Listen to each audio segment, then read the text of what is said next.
Good evening, everyone, and welcome to Food and Water Watch's September Livable Future Live. My name is Janine Sheffert, and I am Food and Water Watch's Senior Manager of Philanthropy Events, and I will be your host this evening. Today is September's Livable Future Live. We're calling it AI's Hostile Takeover, Big Tech's Threat to Our Planet and Our Health. As people are joining, please take a moment to introduce yourself in the chat. We'd love to see your name, where you're joining us from, and what brings you here today. For any of you new to Food and Water Watch, welcome. We are a national organization fighting for sustainable food, clean water, and a livable climate for all. We organize for grassroots activism at all levels of government, local, state, and federal, and we work to create the solutions and the change we need. For any of you new to Livable Future Live, welcome. This is our monthly virtual education series. Each month, we focus on a different topic relevant to our livable future. Tonight, as you know, we will be talking about AI and big tech and the environmental harms and health harms brought to us by them. Next month, on Wednesday, October 15th, we will be joined by authors Sharon Udison and Rachel Frazen discussing their book, Poisoning the Well: How Forever Chemicals Contaminated America. If you haven't read this book yet, I highly recommend it. We'll put a link in the chat from our friends at Island Press, who are offering a 30% discount if you use the code webinar when ordering. And I hope you'll join us for that event. We will put the link in the chat to sign up. Before we get started, I want to take a moment to acknowledge that we are all coming together in community today with a diverse set of backgrounds, perspectives, and experiences, but with a common belief in the importance of fighting for clean water, a sustainable food system, and a livable future for all. As you share your thoughts and questions in the comments, please make sure to keep them respectful. We do have someone monitoring the chat and will ask anyone not abiding by this request to leave the event. A few quick notes about Zoom before we get started. First of all, we've been seeing some glitches and technical difficulties with Zoom this week. So if I or anyone else freeze, or if there's a Zoom issue, please hang tight. We will work to get things going again right away. And hopefully that isn't something we have to deal with.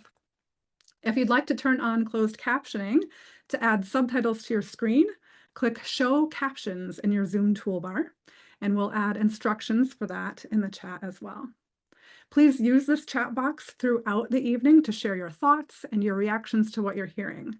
This chat is also where we will share information and links, so keep an eye out for those.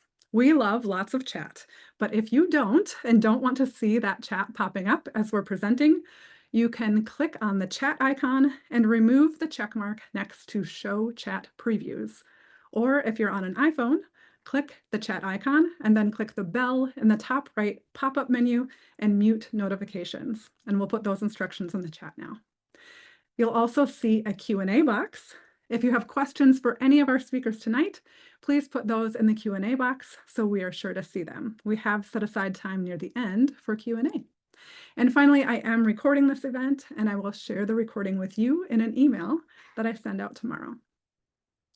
Tonight, we will be talking about the health and environmental dangers of AI, what we're learning and what we're working to do about it. It's this kind of research and action that you can count on from Food and Water Watch, but we couldn't do any of it without people like you stepping up to take action. It's in coming together and joining forces that we get this work done. So thank you for being here. There are a number of ways you can get involved in our work, including joining our volunteer network, attending our events, and making a donation. We don't take any corporate funding, so we are not beholden to any special interests other than the health of our communities and our planet.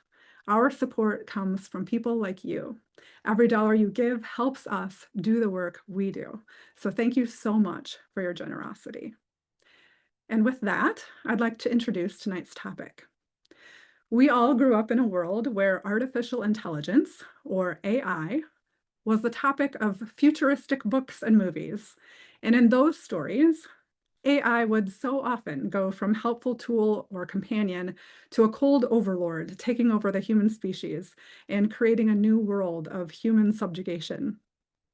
As I have started to learn more about what's currently happening in the world of AI, the thing that ends up striking me the most is that it isn't some kind of new world or new enemy that we're looking at. It's actually the same story as we've seen over and over again with many of the very same players.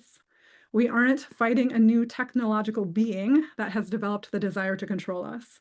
We're fighting people with money who want to use their money to make them more money at the expense of our health and our environment and our communities. With me tonight is Anna Vinatieri, a Food and Water Watch volunteer who is threatened with an AI data center being built in her backyard, the same region that has already been devastated by a long history of environmental extraction. We'll also hear from Food and Water Watch researcher Ben Murray, who will be telling us about his research on AI and the harms brought to us by big tech. And we'll hear from Food and Water Watch Northern Region Director, Alex Beecham, who will tell us about the work we're doing to combat a massive build-out of dirty energy. If you have questions as we go, please feel free to write them in the Q&A box. We have set aside time near the end for Q&A.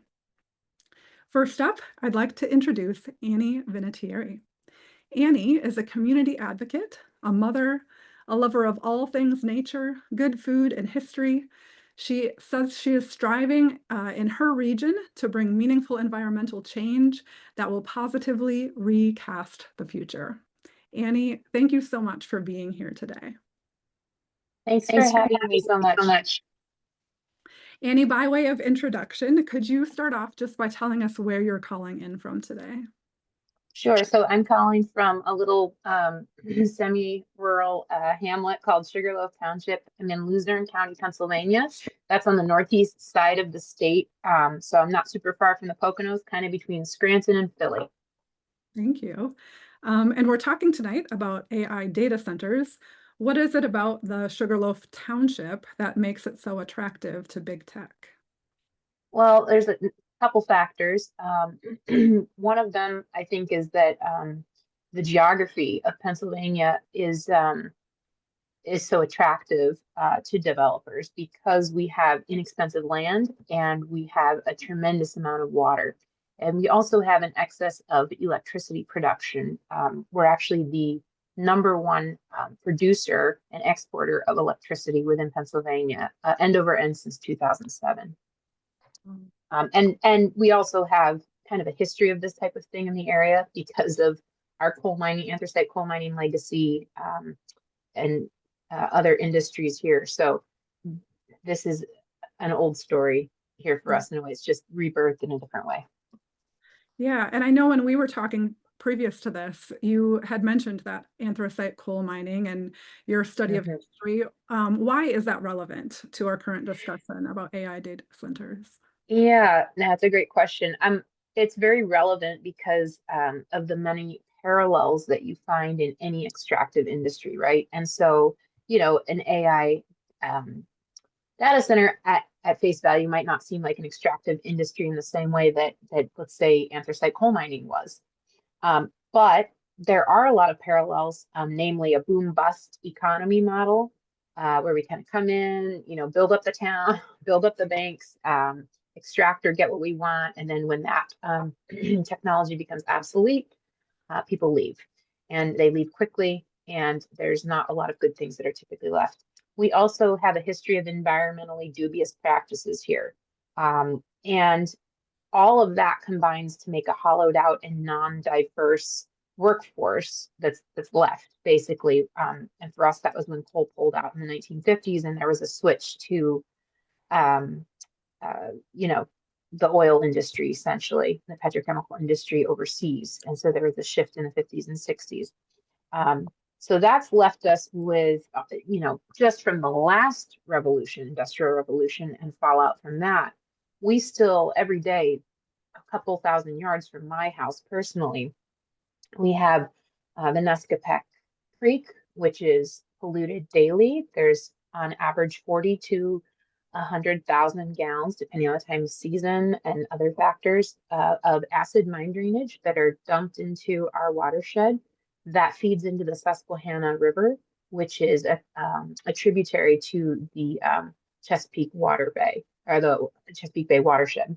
So we deal with fallout from the last time they messed things up, and we don't want to see that again. I also live near a cancer cluster, unfortunately, from Hazleton on down to Tamaqua, which is just due south of me. There's a massive occurrence of polycythemia vera. It's documented by the government for the last 15, almost 20 years. And so we're an environmental justice community right there as well. So a lot of factors that go into it, but Yeah, so it sounds like you're already starting at a deficit, so to speak, yeah, in terms of sure. the environment and people being extracted from for, Mm. over 100 years. Hmm. What would Hmm. it mean to your community today and into the future if there was an AI data center that is built there? Yeah, I mean, it's hard to be roses and sunshine about something that it's hard to see any real benefit, frankly. I would say it would be a pretty bleak future. One of the major concerns too would be water insecurity because we already have, while we have abundant water in Pennsylvania, a lot of it is already stressed or, like I said, compromised because of pollution from previous industries. And we have tons of underground water aquifers, but I do believe that there'd be a big disturbance of the water table with this based on what we're seeing in other places.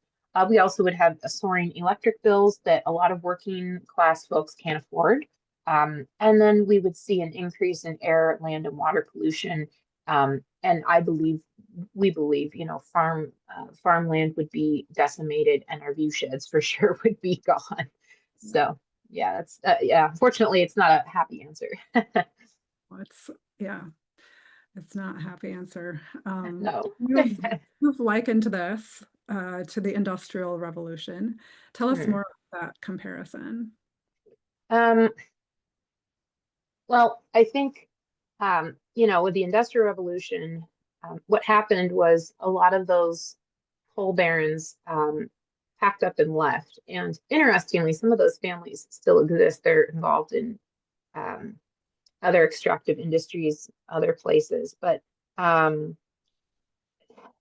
really what it comes down to is when you have highly extractive industries they rely on each other to have strong market performance. And so they're beholden to the massive conglomerates, the shareholders essentially. And we see this happening in real time. It's in the news all the time. BlackRock, Vanguard, they're all buying and selling to each other. And they're buying all kinds of natural gas plants to co-locate and et cetera. So the petrochemical industry, they see data center proliferation as a foot in the door again.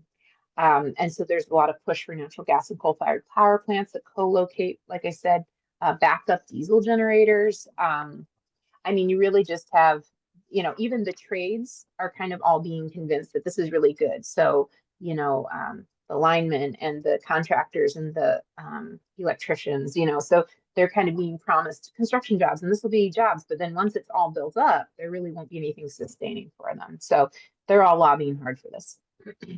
Yeah, so give us a peek further into that political climate in terms of who wants these data centers and why. And to break it down Sure. further from your perspective, who is helped by building a data center there and who is harmed? Sure. Well, I would say that it's really a top-down problem, but it appears in a few different strata, so to speak. On the federal level, we have the current administration and the Republican Party. Many of them are pushing for this, kind of under the guise of, "Hey, we need this for security. We got to beat China." And so that's one perspective. But then on the state level, we have a Democrat governor, and so he is also pushing it, and he is buddy buddy with a lot of our Republican and Democrat legislators here on the federal and the state level. And most of them kind of all have this same agenda. It's really interesting what they choose to unite on. And so many of our local and regional reps and council members are pushing for this as well, because they're fully, unfortunately, backed and in many cases bought out by major regional developers. So they control political PACs at campaign time, that type of thing. So greed is bipartisan. Yeah, unfortunately. Yeah. Tell us about your fight against these proposed data centers and what successes have you seen, and what have your challenges been? Sure. So I would say, well, first off, I'm part of two groups. I help co-lead a group called Luzerne County Community Action Coalition. But then I also help with a group called Alliance to Stop the Line. And that's just two examples of community grassroots efforts. So really, I would say grassroots efforts include fundraising. We have to show up at neighboring municipal and county meetings for each other. A lot of mutual aid. Heavy use of social media. We're working with some established larger environmental groups. You guys have been awesome. And so several other groups. Canvassing door to door. So that's really what's going on there. And then just really showing up and not being intimidated in the face of these developers. They come in with big guns. We were just sharing right before the meeting started that Ginny, who's actually on the call, happened to be up in our area helping out the past 3 days and was able to successfully put a stop to buy some time by catching a Sunshine Act violation that a municipality had made. And it could really make a huge difference in the trajectory that township is going. Yeah. Yeah. And so some of the successes, there was recently a developer that pulled out after a lot of public pushback just north of us in Blakely near Scranton. The group Endurance has been doing some really good proactive work, and they're tightening up their ordinances and have been working on a temporary moratorium. So we had another group where people just banded together. They were on a time limit. They were able to crowdfund the money. So and separately, and really encouragingly, we actually just beat up plastics pyrolysis plant that was going to be right here spewing stuff, carcinogens in the air. So there are some nuggets, some things we see that are happening. But it's a lot of work. Some citizens also have helped with litigation, very bravely filed an intervention, put their necks out on the line to do that, to try and claw back some rights for the township residents. And so, yeah. You and I know from talking to you, I wish I could keep talking to you for hours about it, but I know that in talking to you before, one of the things you've said that really kind of gets you through is just the unity that people are coming together, fight this together, regardless of what side of the aisle they're on for other things, and really working towards coming together to fight this. Annie, I unfortunately have to wrap this section No, up. it's fine. Before we go, I just want to ask you one more question. Yeah. You've shared your experience from your region in Pennsylvania. What advice would you give to the national audience that's on this call? Yeah, it's a great question. I would say get to know your neighbor, get to know your township or your municipality. If you don't think it's coming to your backyard, you're wrong. It is. Knowing that, get armed, go to local meetings, get to know your neighbors. Truly, it really starts at a very basic level. Connect with your local reps, get their take on the issue, hold their feet to the fire, be that person who calls all the time and gets in their ear. Squeaky wheel gets the grease. I could continue with all the bad analogies, but you get where I'm going. Don't underestimate the power of an educated, activated population. Work to empower yourself. Work to empower your locale. I mean, we're all Americans. At the end of the day, we just want food on the table. We want to get along with each other. This isn't red or blue or otherwise. We got to be in this together. Yeah. Thank you so much, Annie. Thank you for sharing your story, and thank you for the work to protect your community.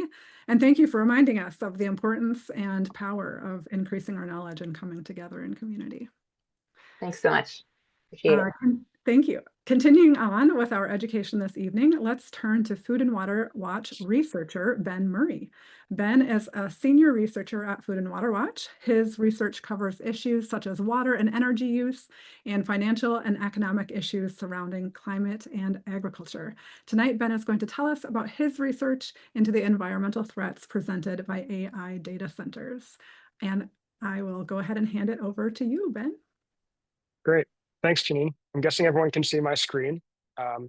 So yeah, I'll be talking about data centers' environmental threat, and you'll hear some kind of echo from what Annie had to say about the dangers that her community is facing. Before I get going too much, let's just really quickly think about what data centers are. So we're taking this call on Zoom right now. So I don't need to overstate, we can't really overstate the importance of the internet. And what data center is it can be used for AI model training and stuff, but really it's also kind of the brain of the internet. So it holds servers and network devices that allow the internet to do what it does, which is a huge part of all of our lives these days, especially right now as we're having this call. So moving on from what a data center is, which I think we kind of knew for the most part, let's think about what data centers consume. So unsurprisingly, data centers consume a lot of electricity. That is because all of these devices that use the internet are powered by electricity usually. And so electricity is a huge part of data centers footprint, as is water. We'll talk about why water is a huge part of data centers footprint, but this demand for energy and water is really an important point here, because data centers and AI, artificial intelligence, these things are artificial in the sense that they are produced digitally, but they have a real physical impact on the world. So, artificial intelligence has a type of non-physical, energy to it, or maybe energy is not the right word, but these are really important big resource users. And so let's look at why do data centers need so much energy. Data centers and a lot of AI training models use graphics processing units, and we're not going to get into that because I'm not a computer person that way, but a data center can have up to 32,000 GPUs, or graphics processing units. And these higher tech chips, these higher tech processing units, they run hotter than your average microchip. They run hotter than computers did years in the past. So, and they require more energy than computers in the past. So they are just huge. They're huge sucks of energy when you get them at scale, which is what a data center really is. So, some quick stats about energy demand from data centers. In 2023, AI and data centers accounted for just 4% of US electric consumption. This is expected to increase up to threefold by 2028, which is incredible in terms of the share of our country's electricity footprint. And AI and data centers will increase national energy demand by 9% by 2028 and almost 20% by 2033 compared to 2023 levels. So that's saying that not only are they going to take up a more of the percent of our total energy, they're going to drive energy demand for the country as a whole, just because of how much energy these data centers need. Some more stats. By 2028, AI data centers could consume around 300 terawatts of energy annually. To put this in perspective, this is enough electricity to power over 28 million American households for a year. And so that is just households, not people. So that's 2 times the state of California power for a year, just to put into perspective of how much energy these data centers could be using if growth trajectory comes to fruition. So we talked about energy. Let's quickly look at, and I'm rushing through this because I have a bunch I want to talk about. So we can now look at, why do data centers need so much water? There are 3 types of ways that data centers need water. One is scope 1. Scope 1 is on-site water consumption. So I was looking through the chat and people were talking about cooling, and that's exactly what on-site water consumption is for data centers. So as I mentioned, these GPUs kind of run hotter than your average chip. So these data centers are really hot boxes, basically, that are running computers all the time. So they, just like a power plant, they use water to cool these kind of hot processing units and other network devices that they need. Scope 2 is offsite water consumption, and that's actually the vast majority of water consumption in as it stands in data centers. Nearly 75% of the water needed for data centers comes from the electricity generation prior to the data center that then powers the data center. And that is directly tied to where the energy that powers a data center comes from. So natural gas plants and coal plants, they use a lot more energy than solar and wind power, for example. So the more fossil fuels, the more a data center is relying on fossil fuels for power, the more energy, the more water it's going to need upstream in the energy generation process. So, and this offsite water consumption is a huge part of the water footprint from data centers. The last is indirect water consumption from data centers, and that's a smaller portion, but still very significant.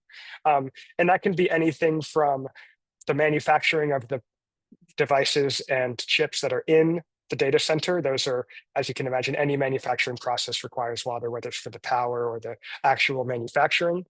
And then also transportation, construction needs, those can be water intensive. And so when you're looking at the totality of water consumption from a data center, you have scope 1, 2, and 3, which is on-site, off-site, and indirect water consumption. So a few stats on the water demand for data centers. By 2028, data centers in the US could require as much as 720 billion gallons of water annually just to cool AI servers. So that's not even regular data centers, that's just AI. This is equal to over 1 million Olympic-sized swimming pools.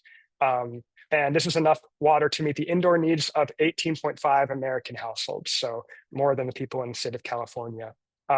Again, these numbers are huge, but this lake is also huge, and this lake is the amount of water it would take. I don't know if people have been to the Lake of the Ozarks, but huge lake, huge amount of water. So this just gives you an idea of how much water data centers will need every year to cool based on growth projections by 2028. So we're talking about keeping up with this stuff. Like, what does it mean to keep up with this stuff? It means massive amounts of electricity, so far coming from fossil fuel sources, and massive amounts of water. This graph right here shows potential growth of total data center electricity consumption between up to 2028. And you see that currently, or a year ago, we were at the 4.4% mark, and we could go all the way up to 12% of the percent of power needed from the country. So 12% of all the power used in the US could come from data centers by 2028. So the question really becomes then, if this is actually going to happen, where does this energy come from? Unfortunately, like I mentioned, a lot of it has been fossil fuels so far, even things as dirty as coal. So in Salt Lake City, they've extended the lives of coal power plants to power new data centers. Also in Georgia and Virginia, they've kept coal plants online to power data centers. And a Microsoft data center in Milwaukee, Wisconsin will be powered by existing coal plants as well as new natural gas plants. So the reliance on coal for data centers has actually prolonged the life of coal plants that should have been retired due to the increase in energy demand. Also, Annie mentioned fallout earlier. Data centers are turning to nuclear as well. And actually, I believe it's Microsoft is powering with 3 Mile Island in Pennsylvania, which had one of the worst nuclear disasters in American history back in the 70s. So there are plans to reopen this plant to generate power for a data center. Kind of shows the lengths to which they're going to get the power. And most importantly, in the power side is natural gas. So companies like Chevron and ExxonMobil are really lining up to provide the power to big tech companies to provide power to their data centers. So both of these companies are actually, Chevron, I know, is building a natural gas plant that will not even be connected to the grid. It will just be connected directly to a data center to power it. So the fossil fuel side of data center rollout cannot be understated. These companies are very invested in the data center rollout because they're lining up to provide the power, as I said. And on the electricity side, this has a lot of downstream effects for residents, communities, everyone who pulls power from the grid. There is a lot of research that shows America's power grid needs a lot of updating. And the increase in demand from data centers is going to put this to the test. So there's going to probably need to be increase in infrastructure from the grid due to data center demand, and that's going to cause bills to go up. There have already been examples in Ohio and I believe Virginia of electricity rates increasing due to a new data center coming in and the demand increasing so much that rates go up. So people are already seeing the effects of data centers both to the grid and to their bill. So now, keeping up with the data center growth from water, electricity, even if it's through dirty means, we can manufacture electricity. You cannot manufacture water. This is something that is a valuable resource no matter where you are. Obviously, some places it's scarcer than others, but the water footprint of data centers is just as frightening as the electric footprint, if not more so. So this is a graph that shows total water usage by data centers over the next few years. And you can see on the far right panel, between 2024 and 2028, the amount of water needed, both in the high and low projection ranges, it's nearly double over those 4 years, which is pretty amazing. But think back to the Lake of the Ozarks, and really the amount of water needed for these data centers is huge. So we talked about where the electricity would come from. Let's talk about where the water would come from. Unfortunately, it's drinking water sources. As of 2023, nearly 80% of the water consumption of Google AI data centers in the US came from drinking water sources. And in 2021, 20% of all data centers in the US drew water from moderately to highly stressed watersheds in the western part of the country. Another important thing about water and cooling is out in Arizona, it takes more water to cool a data center, than it does in a cooler climate because it's already hot there. So the computer chips running hotter means that it needs more water for cooling. So in water stressed areas, if it's hot, it can mean even more of a drain on water resources. And on top of the water quantity issue, there's a water quality issue. A data center in Georgia has already caused residents nearby to accuse it of silt deposits into the water supply, which is decreasing water quality down in Georgia. There was a story on that in the New York Times a week or two ago. And unfortunately, that's probably just the first of many stories. So this is both a water quantity and quality issue. So now I want to get into the important part, these last few minutes of my presentation.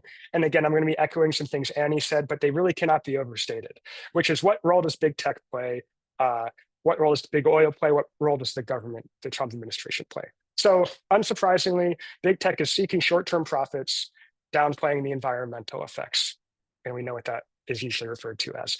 So these companies, these tech companies, which kind of postured as progressive companies back in the day, I think that veneer has washed off, and these carbon neutral by 2030 claims are being kicked to the side of the curb in the pursuit of data center rollout. So companies like Microsoft, Google, Amazon, Meta, these companies are increasing their emissions and water use while using false climate solutions such as offsets and other schemes to make it seem like they're not increasing their emissions. But in fact, their emissions and water use is higher than it's ever been, thanks to the data center rollout and AI. And now, so what role does big oil play? Two quotes will kind of maybe paint a picture of what's going on here. A report from McKinsey & Company says that data center load may take up 30 to 40% of all new net demand added until 2030. So all of the new demand of energy, almost half of it could come from data centers over the next half of a decade.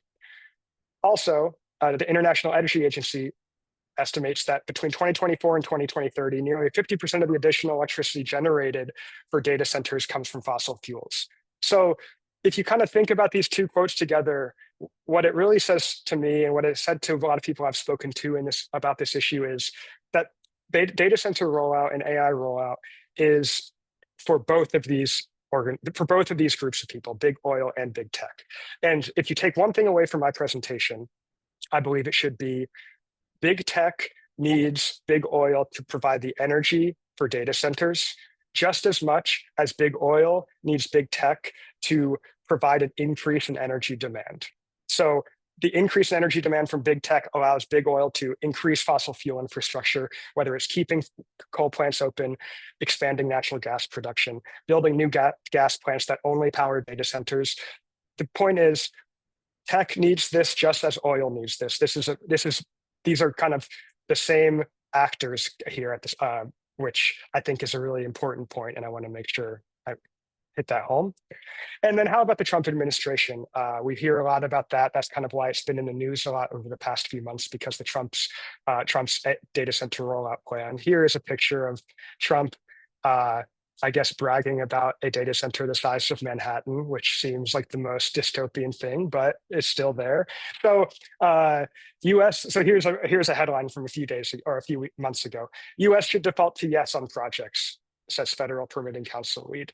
So the Trump administration has adopted a get to yes approach when it comes to data center rollout, and accompanied with the deregulation of the EPA and other regulating bodies, they're doing a less to get to yes approach. So the less environmental scrutiny to still get these projects approved as fast as possible, which, you know, Annie is, and Ginny and Alex will talk about. We need to slow this down and stop these projects as much as possible. And so that comes to the rest of us. We need to call for data center resource transparency. We need to limit development in areas already under water stress. And any new energy demand from data center build out must be met with renewable resources. Expanding fossil fuel energy generation for the use of data centers is crazy. And hopefully we can stop that.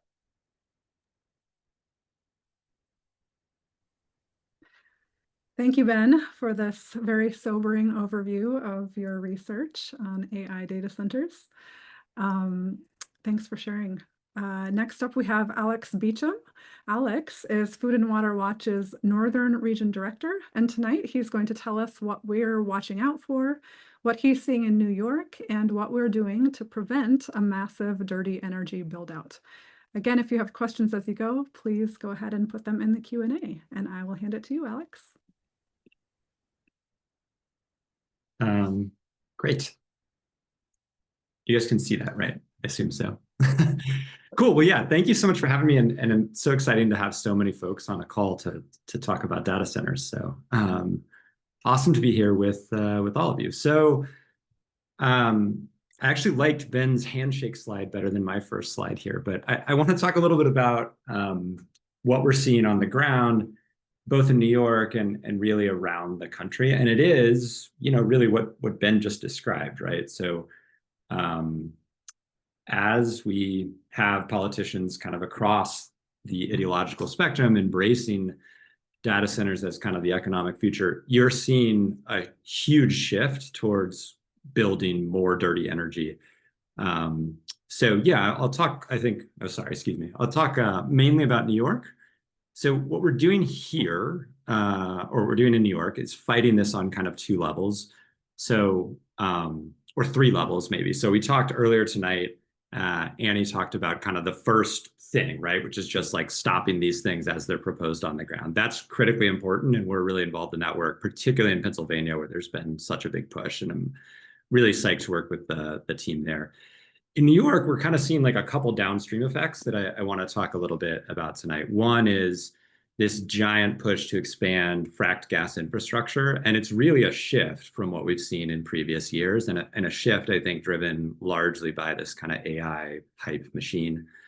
And the other thing we're seeing, the other big dirty energy shift we're seeing in New York, is a huge embrace, a huge move towards nuclear power by the governor and by kind of elected officials up and down kind of all levels of government in the state. So both those things, I think, are really driven by AI and are just like part of this same problem that we're spending the day talking about, or the evening. So with that, I want to talk about two pipelines in New York that are driven by this, and a couple things to know here. I get kind of zoomed out. I have a more zoomed in version in a sec, but there's two huge fracked gas pipelines. These are things we've killed a long time ago. The Williams-Nessie pipeline here that would run through New York Harbor, we killed more than 5 years ago. It came back several times. It actually killed it 3 separate times. All of those under Governor Cuomo, who's Governor Hochul's predecessor, but was a massive effort at the time. So we've killed that. It's now back. It is back. The headlines about it being back are all about President Trump, right? So folks, especially New Yorkers on the call, may have heard this already, but there's a kind of crazy thing that happened where there's a purported deal between Donald Trump and the governor of New York, who's a Democrat, Kathy Hochul, to save an offshore wind project. And supposedly what she gave up in that deal is approving pipelines that New York has killed for a really long time. So that thing is out there and is incredibly problematic, and we're incredibly worried about it. The thing that's been kind of beyond the headlines, I think, is that why she would make that deal to begin with. And the reason, I think, is that the governor is increasingly falling prey to this kind of constant hype that we need more energy for AI. And this is perhaps one way to do it, is you could approve these pipelines that we killed years ago, and killed on environmental grounds, right? So on the substance, nothing has changed. The state rightly found these would violate the state's water quality many years ago, and now it's back. So that's the Williams-Nessie pipeline. Here's a more zoomed in version, like focused on the city. So that's Staten Island on the left, and then you can see Brooklyn and Queens on the right. So it would run, kind of under New York Harbor and under Raritan Bay, and then connect to an existing pipeline out near the Rockaways in Queens.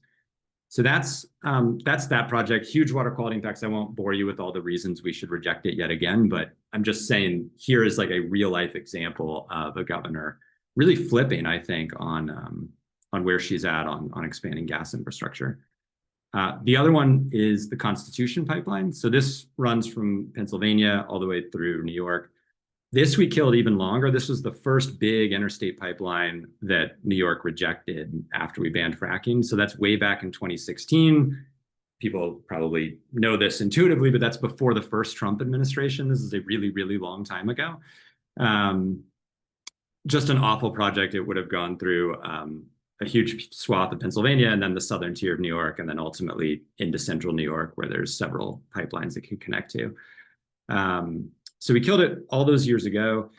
One truly terrible thing is before New York made a decision in 2016, the company, Williams, actually they cut down all of the trees along the route in Pennsylvania, even though they knew New York might reject the pipeline as kind of like a last ditch tactic to try to bully both states into forcing it through. And then of course, New York rejected it. So they tore down all those trees for absolutely nothing. And the pipeline doesn't exist. So that's the other one that Trump has kind of forced into the discussion, and that the governor of New York is now considering. So and you can see here her awful quote, where she's sort of like, we have to be open-minded and expansive when we think about whether these pipelines can meet New York State's laws that we previously as a state said they couldn't. I want to pause here and just focus a little bit on how big a shift this is. So, Hochul came to power a few years back as Governor Cuomo resigned in disgrace. One of the very first things she did was kill two proposed gas power plant proposals. So these were things we'd worked on for years and years in New York, with the eye towards, ultimately winning them under Governor Cuomo. He resigns kind of not unexpectedly at the time, but a kind of unexpected thing in the long run. Hochul comes to power and very quickly kills both of them. I think we would have won either way. But that was a huge, I think, signal of where she was going on the environment, where she was going on moving away from fracked gas. And it's not just that one decision Hochul made, right? We've also killed a whole bunch of other infrastructure projects in New York. We've passed a whole bunch of laws that move New York City in particular, but also the state at large, off its reliance on gas. So all of those things should be driving demand for gas down, and are driving demand for gas down. And now you have kind of a huge shift as they read all the same AI hype stuff we're all reading, that we need all of this new energy and it has to come from somewhere, and maybe we just need to build all this stuff, seems to be the attitude from the Hochul administration. So I know we've been kind of depressing this whole call, so I'm going to try to turn it around. We have a plan to win this, and it's more or less the plan we've used to win it multiple other times.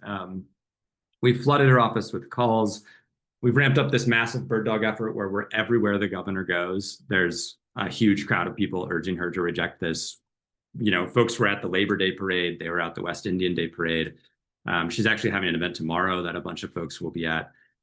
So this is a kind of constant effort where everywhere the governor goes, she sees how just crazy unpopular this plan is.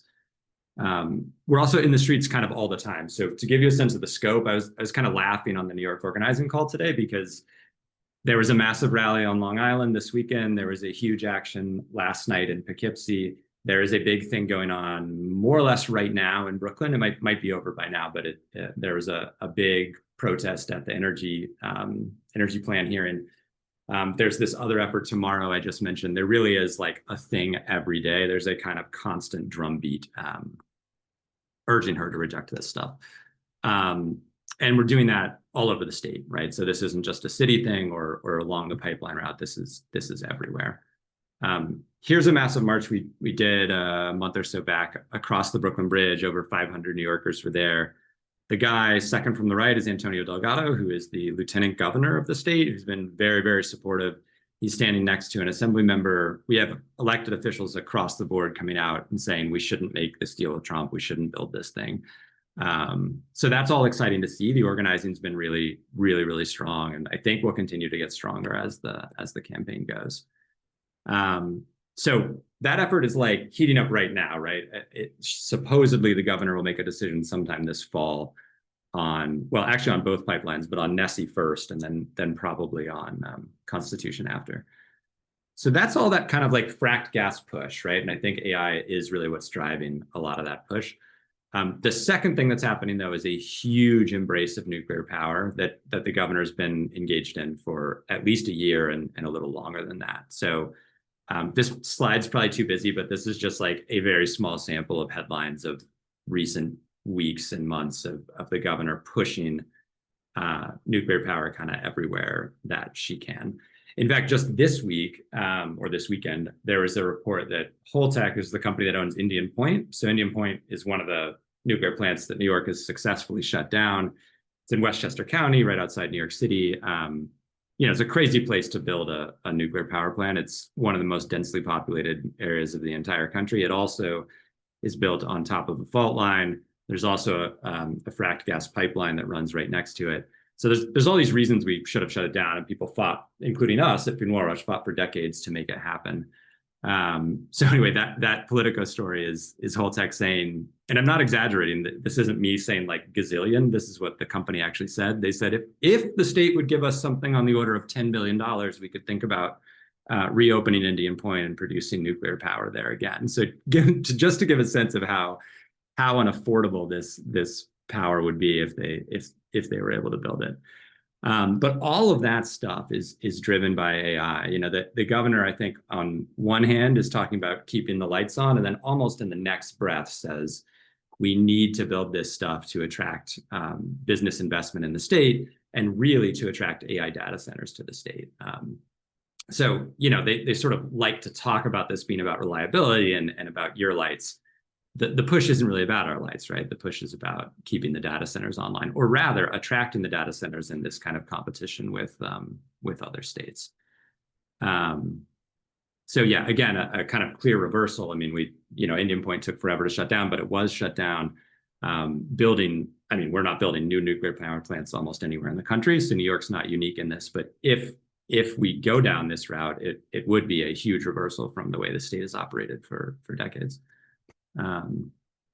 So we have a similar plan to deal with this, again, focused really heavily on what we do at Food and Water Watch, right, which is mobilize people power to get out in the streets and stop this. She's had kind of an annual nuclear summit. The last one, we had such a big rally outside in Syracuse that they now are kind of meeting in secret in Syracuse this year. We are still going to be there in some capacity, but it seems funny to me. They had like a very buzzy thing that was very public. And after one rally 1 year, they're now sort of having a very quiet, like, let's just talk to each other indoors and not tell the press about it. Huge resistance growing in Westchester because of the Indian Point piece of this. And we're building a statewide coalition, kind of turning this into a bigger issue. But what's interesting, I think, is that the nuclear folks in particular, the movement fighting it, really gets how entwined these two things are. In part because the governor's literally saying it all the time, in a way that I don't think has happened on the gas side, because we've just been fighting fracked gas infrastructure for so long that I think folks are a little slower to get that. Like, that's what's driving, I think, the reversal, or driving what in part is driving the reversal. So that's all New York stuff. I want to talk, though, very briefly about how this isn't. I'm talking a lot about New York just because I think it's helpful to have a real world example, but this really is happening everywhere. So here's just a few examples, all in blue states like New York and Pennsylvania. We've already heard Annie talk a lot about Pennsylvania, but I was really struck by this. There's a big AI summit in Western Pennsylvania a week ago. Shapiro had this, I think, really crazy quote about natural gas, that it's a, quote, environmentally sustainable source for data center power.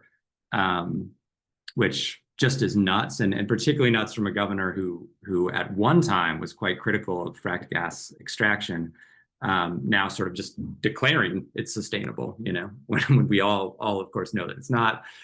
In Michigan, Governor Whitmer recently signed a bill giving large data centers tax exemption, again, in this kind of what I think is really a race to the bottom of these states competing with one another to attract data centers. And in Illinois, you have reports just earlier this week of Governor Pritzker recruiting data centers. And unsurprisingly, electric bills have soared, particularly in places where they've been built, because they use, so much power that obviously we're all stuck paying higher rates on the back end.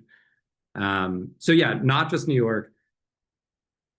Folks on the right, folks on the left, kind of across the board are seeing politicians fall for this stuff. And I say fall for this stuff. I get that money in politics is a big part of this, and these are, incredibly powerful players because of the amount of money they can throw around.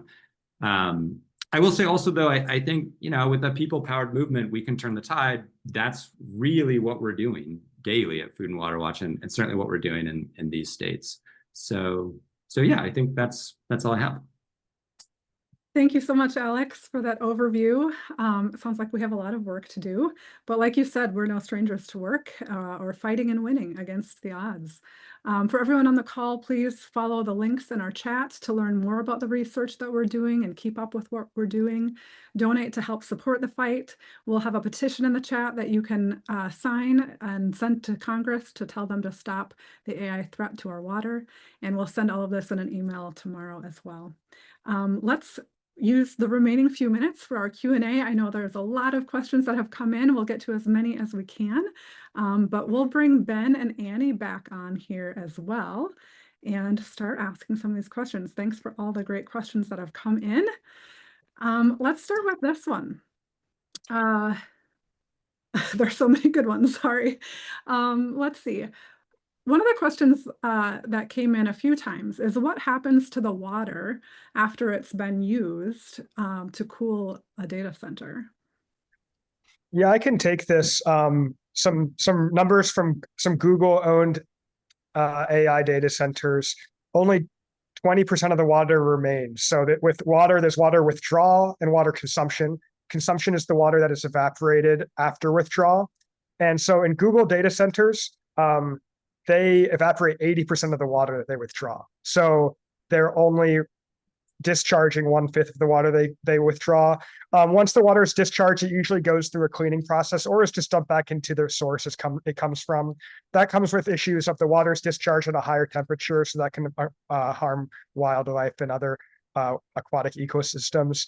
But for the most part, a lot of this water is evaporated, and that's, again, because of the kind of higher temperature that these chips and machines run at. So it's a good question, and it's an unfortunate answer. Yeah. Another question that, maybe is the same answer, but do data centers produce any waste or byproducts? Yeah, I can take this also. Yeah, I mean, so kind of as I mentioned with the water consumption, you have on-site water consumption and off-site water consumption.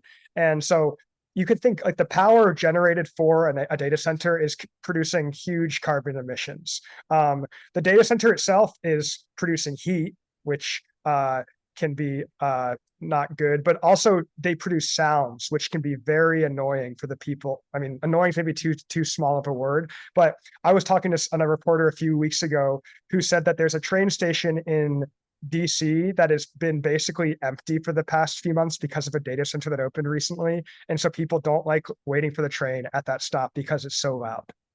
Oh my goodness. So that's a byproduct, I would say, too. Yeah. I'm going to keep asking a few more data center questions here before we move on, Ben.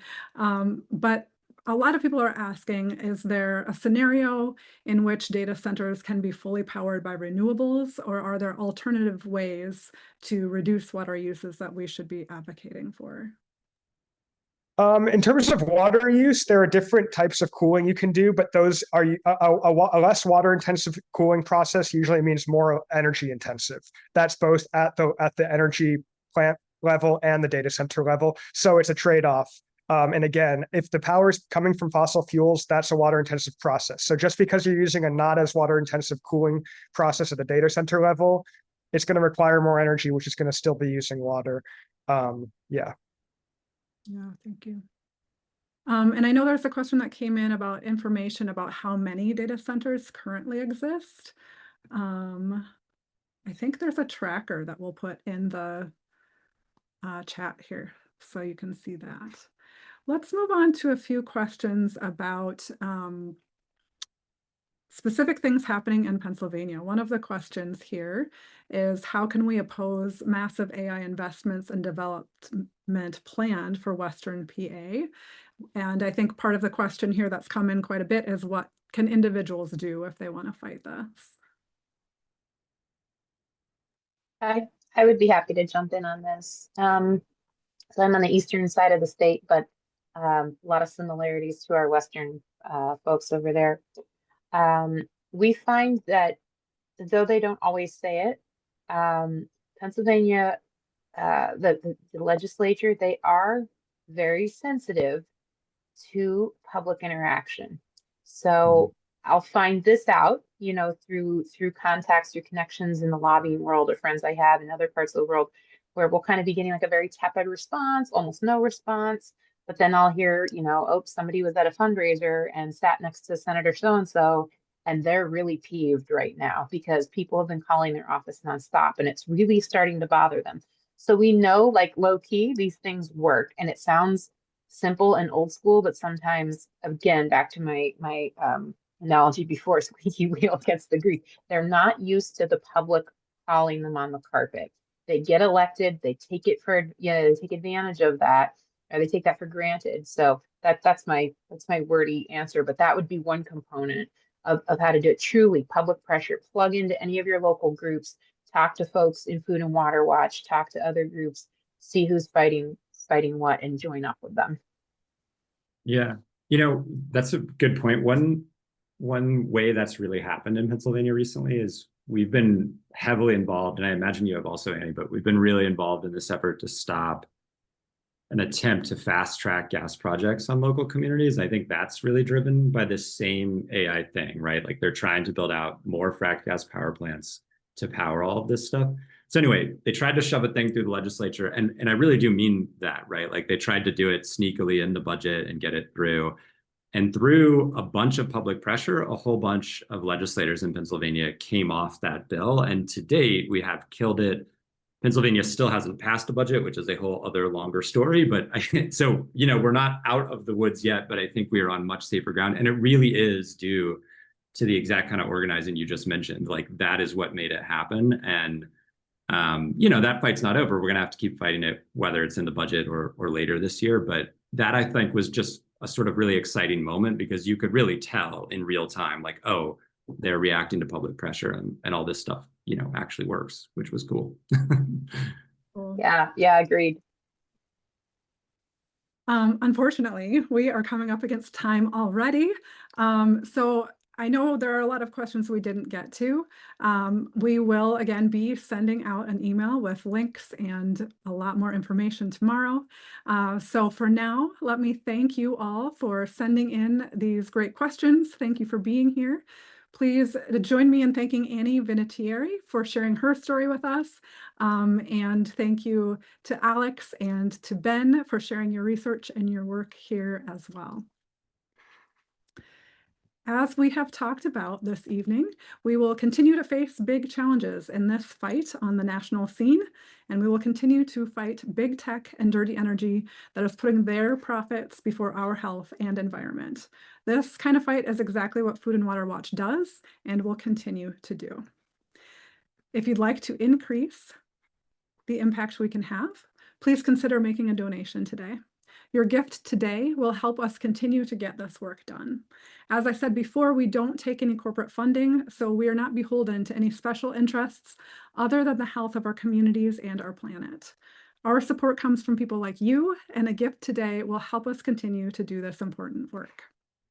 And if you'd like to come to our next Livable Future Live event, you can register right now to join us for our October Author Talk with authors of Poisoning the Well: How Forever Chemicals Contaminated America. And lastly, please consider taking the short survey that will pop up on your screen in just a minute. I would love to know what you thought of this event, how we could make it even better, and what kind of speakers and topics you'd like to hear from and about in the future. And as a bonus, I will be sending out a free Food and Water Watch 20th anniversary t-shirt to 10 of you who fill out the survey today.